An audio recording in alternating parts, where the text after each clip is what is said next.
welcome listeners to Coach Rodo's podcast.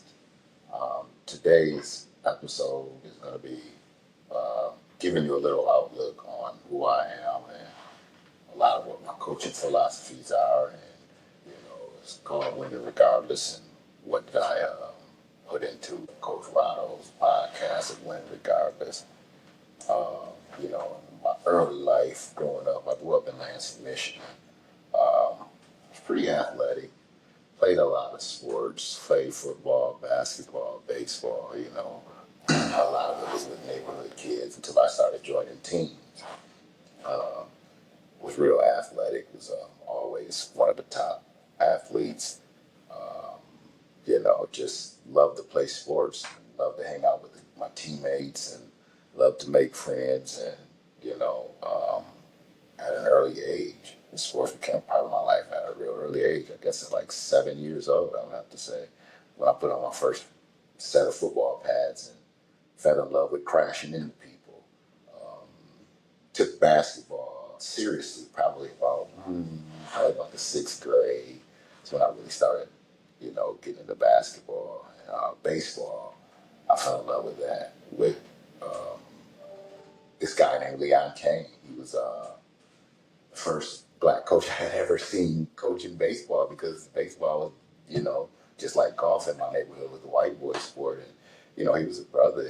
He came over, and all of us were sitting there playing baseball with our parents, because our parents all played softball in the Magic Johnson softball league over there at Benjamin Davis in Lansing. So, we would all just run around as kids and play and have fun. And, but when we played out in the park, we played with their softball bats and have tennis balls, because, you couldn't hit a baseball with a softball bat. So, that's what we did. And one day he just stopped over there at the apartments. It was probably like 7 or 8 of us. And, he was a big baseball guy, but, he just couldn't get the kids. And, man, he picked about 7 or 8 of us, took us to our parents and asked if he could, start a baseball team. And we became the Leon's Warriors. That was the name of our team, because his name was Leon. Our colors were the Pirates colors. We were black and gold. And, we joined the league. And little did we know how good we would become. And when you started, we were playing against, more superior teams when we first started, because we come from a different neighborhood. So these kids practiced all the time. But we were just beginning. And the first 2 years, I'll be honest with you, we were terrible. We were terrible. But I remember the third year, and this is when I really, really started falling in love with sports and falling in love with coaching, really falling in love with, the aspect of what winning regardless means, man. It was my third year, and we started off terrible. Pardon me. We started off like 0-8. And, we had about 17 more games left to play. And all of a sudden, man, we turned it around. I think we only lost maybe 3 more games, and we went into the playoffs. And, we ran all the way through the playoffs. And it was funny because I ran into a guy who was from Okemos when we were at the airport, a guy from Okemos. But our rival was this team called the Okemos 7-Eleven. And they had these big white boys, and, they played all the time. They, practiced all the time. And, they had whooped on us all year. We played them twice, and they beat the crap out of us twice. So that's when we played the championship. And we're like, wow. Well, it was great being a runner-up. And, Coach Kane came up to us and was like, "Why are y'all faces all down?" He was like, "I got already what I'm gonna I'm gonna print on the trophies. We were looking like, I'm printing from worst to first, because we was the worst team in the league, and now we were in the championship game playing for first place." I mean, who would have believed? None of our parents believed it.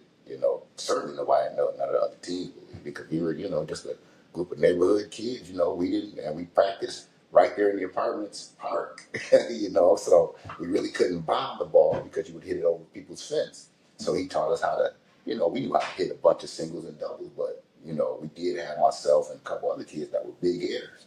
So he said, "We're gonna print on our trophies from worst to first." And all of a sudden, we as a team, just, that was so exciting to hear him say that. It was like, this guy believes that we gonna be champions of this league when it's all over with. So, we go into that game and they're up on us. I think it was like, and I still remember the day they were up on us like 6-2, 2 innings left, and miraculously we get them. We get 3 outs. We go into the eighth, we score 1 run. So now they're up on us. 6-3. They come up to bat. I strike 3 of them out. We on our final bat. And Coach Kane calls us over and says, hey, you only got 3 outs, guys, to go from worst to first. What we going to do? And next thing you know, we put up 5 runs in that inning. And we ended up winning that daggone thing 8-6. I remember that. He put the score, and he put from worst to first on a trophy. And the most unbelievable thing was that year they had a big banquet for all of the baseball teams. And we were the winning team, so we got to sit at the desk. And would you ever believe that we sat at the desk with the '84 Detroit Tigers? And there was about 10 of the players there. They signed baseballs for us all. So that was my most memorable thing of anything that I did as a child with baseball and with sports in general, and having a coach to really influence me into wanting to become a motivator of doubters. Sometimes we doubt ourselves. I wanted to be that same guy because I remember the amount of motivation that he put into us that, it kind of created a monster in coaching in me. Fast forward, I moved to Kalamazoo.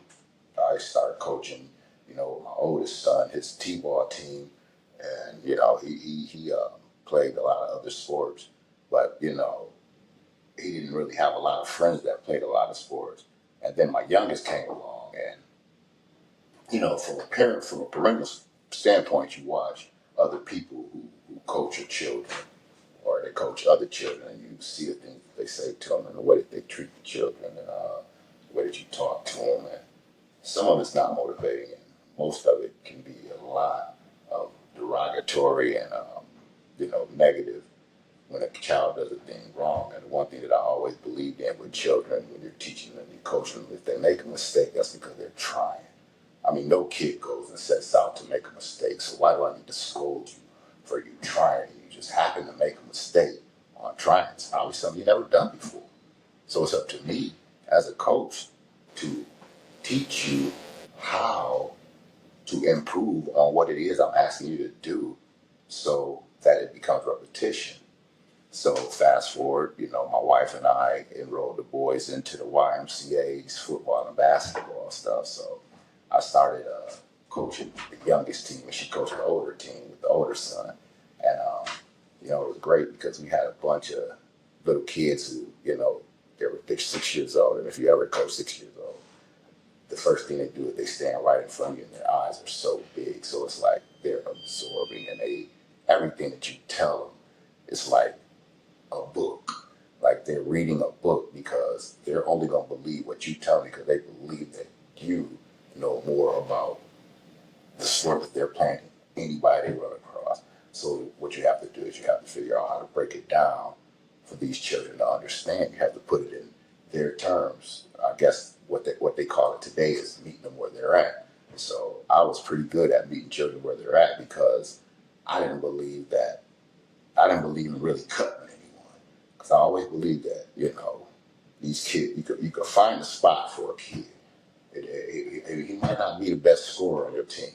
But hey, he might be the best rebounder, or he might be out there and be able to be the lead block for your running back and knock somebody on you behind. And he never even knew that he was able to do that, but all of a sudden he finds out that he can. So I never believed in cutting the child. I always believed that I could work with them and help them get better as long as they stuck with me and believed in that.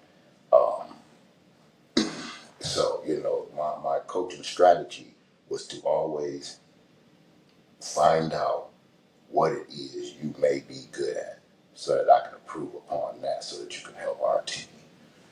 Coaching is, it takes a lot. It takes a lot of patience. It takes a lot of coordination, but also, too, it takes a lot of kids that are willing to listen to you because you can't lie to a child. because they don't know from the beginning if you're lying to them or not. Another one of my coaching philosophies I always had, which was carried on at home, I found out from parents later on, was I never allowed the kids to say what. If I called your name and you said what, we were all lining up and running, because to me, what to a grown up is a very disrespectful word. So therefore, we always try to start out with respecting each other. I never answered them what when they called me, Coach, what? No, I could never tell them to do something if I wasn't willing to not do it myself. So I never answered them what. I answered them in the same amount of respect that they answered me. So, again, having the mutual respect with the kids it was big for me as a coach, because, again, watching the way that, the way I came up being coach in football, and, I had tough black men, they grab your face mask, shake that bad boy.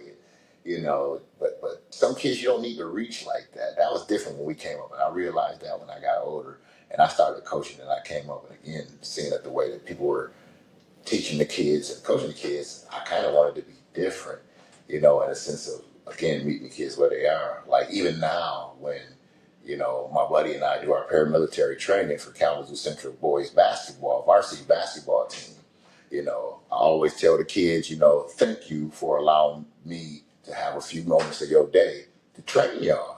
Thank you for giving me your undivided attention. I always shake their hands. I look them straight in the eye, because they deserve to be told that, because I am taking 2 hours out of their day. It doesn't matter what they were going to do. They might have been going to do something bull jive before that, but it was still their time. And, them allowing me to have that time, I want them to understand that it's important to me that they gave me that time. And I wanted them to feel important to me, and for me to feel important to them. And respect, we have to learn to respect today's kids, because I think, a lot of coaches in today's basketball, or not even basketball, in sports period, lose respect for the kid when they don't do what they want to do. Well, you got to remember, they're a kid. You didn't always do what you wanted to do, what you were always told to do. So, to expect the kid to do that all the time is a different, it's kind of contradictory to me. You do have the knuckleheads, but you let that, like when we were kids, the coaches let us weed them out, so you can go along with that same thing, because, one thing that I learned from talking to one of my nephews, it doesn't matter what we as coaches, parents, nephews say about them or how they're doing, but their peers. Like I told him what his peers thought about him. The boy did a 180. I mean, the look on his face when I told him what his peers thought about him.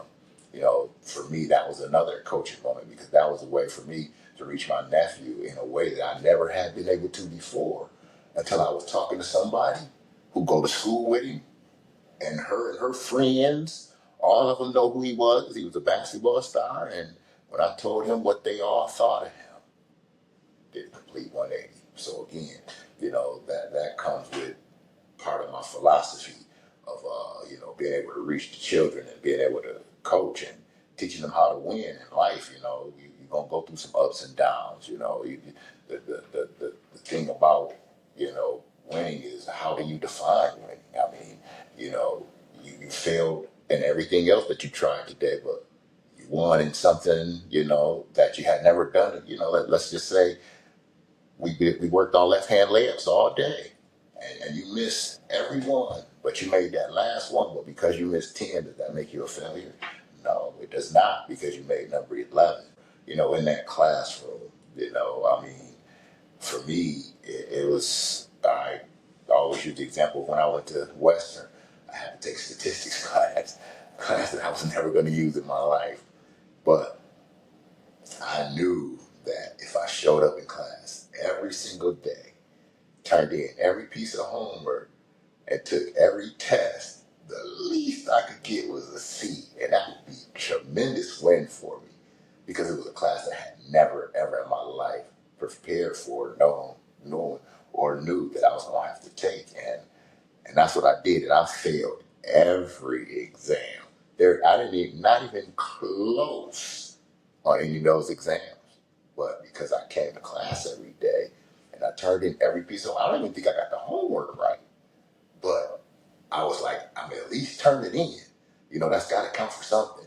I got a C out the class. And the teacher pulled me aside and she told me, she said, Rodney, you got a C in my class because you showed up every day. You turned in every piece of homework and you were here for every class and every test that we took. Don't matter what you got, you showed a dedication and a desire to win regardless, to win in that class regardless. And I was rewarded for it. So, winning regardless can be in any aspect of your life. I mean, again, I take it to business, my business, we go through some things like even right now with, a lot of things that's going on with the government. It's enough to make you fold like a lot of these other companies are doing, but we're not gonna. We've learned to pivot. We're pivoting, just like we did with COVID. We won regardless of whatever the situation was, and just like now, I believe that we're gonna win. Regardless of whatever the situation is. So when I take winning regardless and into a coaching philosophy as to where I'm called Coach Rodo, it simply comes because I coach so many kids around here, and obviously I must have done something right because every kid that I coach come up to me and they, wherever they see me at, they tell me how much of an influence in their life I was. And I mean, I can remember walking through the grocery store with my wife, and I think the boys were 20 at this time, and I hear a kid yell, across freaking Meyer, the grocery store. I'm talking about all the way on the other side. And if any of you ever been to a Meyer or a big grocery store, you know what I mean. And he just yells, Coach Marshall. And I'm looking around and I'm like, yeah. And he says it again. I'm like, well, yeah, I did hear it right. And it was Willie Hudson, one of my favorite football players. I coached him at 10 years old. And at this time, he was 20. And for him to still to this day call me Coach Marshall was the most gratifying thing that, really, as a coach, you can hear because that means that you affected that kid's life. So, you helped that kid win. He had some wins in his life that he felt that I attributed to enough to remember me in his life. There's kids now still to this day. They call me coach or they call me OG coach or Coach Rodo. So, that's where we got the name for the podcast because who knows, there might be somebody out there who's struggling with some, coaching philosophies or, need some snippets or might have some kids on their team that just can't figure out what to do with. And they might just hear this podcast and say, hey, you know what, let me try a little bit of the things that he tried to help kids be successful. Because, at the end of the day, winning regardless is all about what we put into it. And I put into winning even when I'm losing at the end of the day. One of the things that I think separates a coach from being a teacher is you can be a coach is a teacher, a leader, and also a coach. However, the difference in being a coach and a teacher is with teaching, I think it's a matter of you're focusing on X and O's. What can a kid learn from you as far as the aspect of their brain, teaching their brain. And of course, plays a big part in coaching. However, I also think that the separate part of coaching is having the kids be able to learn on their own. And I say that in this sense, we had a basketball team. I had my son and my two other little young guys that I call my nephews because they call me Uncle and Coach still to this day. Um, we had a basketball team and I would we didn't have plays because they were, let's see, sixth grade. I coached them from fifth grade all the way to eighth, and we didn't have play. Our only play was motion, simply because as a coach, it was easier for me to, instead of saying run play one, plays when you're teaching, it's a design. So therefore, you're only designed, if you got a shooter, you're only going to design that for one shoot for that shooter. So therefore, everyone only has one thing that they're doing. But if they can create on their own and find things in their skills or find that they may have a skill that they didn't know that they had simply because they were only running a play because they're put in a position 1, 2, 3, 4, 5. then you are teaching.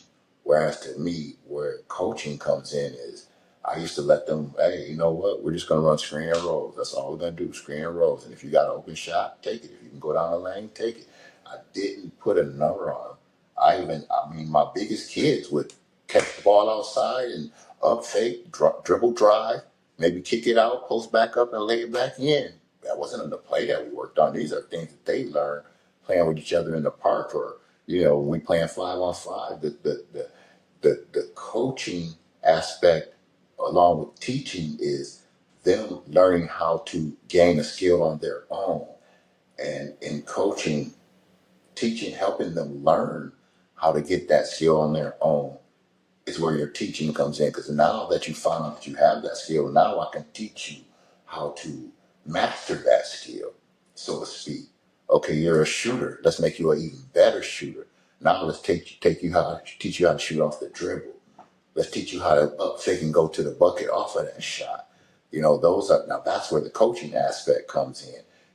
I had a kid, Cam French, my son's high school, both of my boys' high school principal's son. He uh, he was a shooter, but again, I started, teaching him other things that he could do with his shooting to make him more effective basketball player. As far as that's what I would call coaching. We'd be playing in a 5-on-5 game, and if a kid you know, didn't understand something, I would pull them over, and you would hear the parents yelling, like, "Hey, we only got 4 on the floor." I'd be like, I'm there in the freaking 7th and 6th grade. Do you really care about this score right now? I'm trying to help this kid learn and teach. So, and I learned that from my coaching mentor, which was Steve Dunning. The thing that he taught me was there's never an imperfect or a perfect time to teach or coach. And what better time to coach a kid is when you're actually coaching in a game. Because the thing that people don't understand is you're yelling at them if the game is going and they're going. I need your undivided attention. So come over here. I don't really care what's going on in the game because right now you're my main priority. So let's have a conversation so that you understand when you go back out there and start running up and down the floor that it doesn't happen to you again. And if it does, you're able to self-correct it without me saying anything to you.